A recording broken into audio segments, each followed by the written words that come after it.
Guterres further called on the parties to protect civilians and refrain from taking any actions that could escalate tensions and deepen divisions. Rival militias backing the Tripoli-based government under Prime Minister Abdulhamid Dbeibah and others supporting a second parliament-backed government under Prime Minister Fathi Bashagha continue to fight for political supremacy, reigniting fears of a wider conflict in a country struggling to emerge after more than a decade of chaos. Libya has seen little peace since the NATO-backed ouster of Muammar Gaddafi in 2011 that led to the emergence of rival factions supporting either the Tripoli-based UN-backed government in the west with a mandate to oversee national elections, which have yet to materialize, and an eastern-based government appointed by the parliament. We're watching with concern the developments in Libya, including the mobilization of forces, the threats of resorting to force for political aims.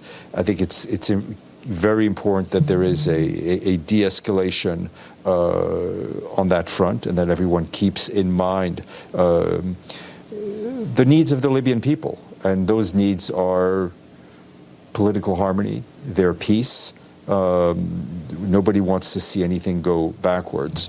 The leadership of the mission, Rezenenga, who is the officer in charge, is in Tripoli, and he's continuing to engage with all relevant actors.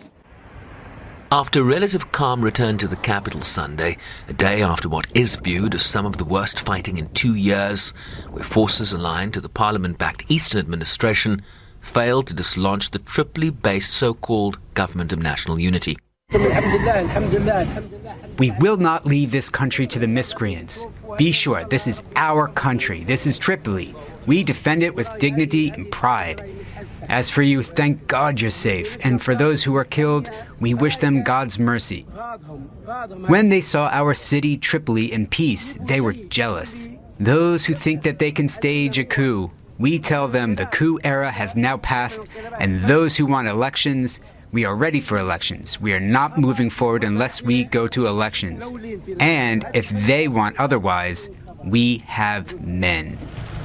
A civil war which broke out in 2019 has essentially divided the country between eastern and western factions, but Libya has experienced relative calm after the UN-brokered peace process.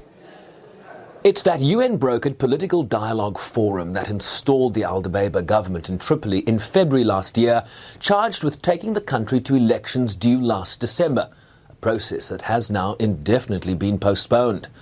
With growing concerns that amid slow-moving diplomatic efforts, a lasting solution appears to be slipping away, at least in the short term. The UN chief saying the organization remained ready to provide good officers and mediation to help Libyan actors chart a way out of the political deadlock, which is increasingly threatening Libya's hard-won stability. Shervin Bryce-Pease, SABC News, New York.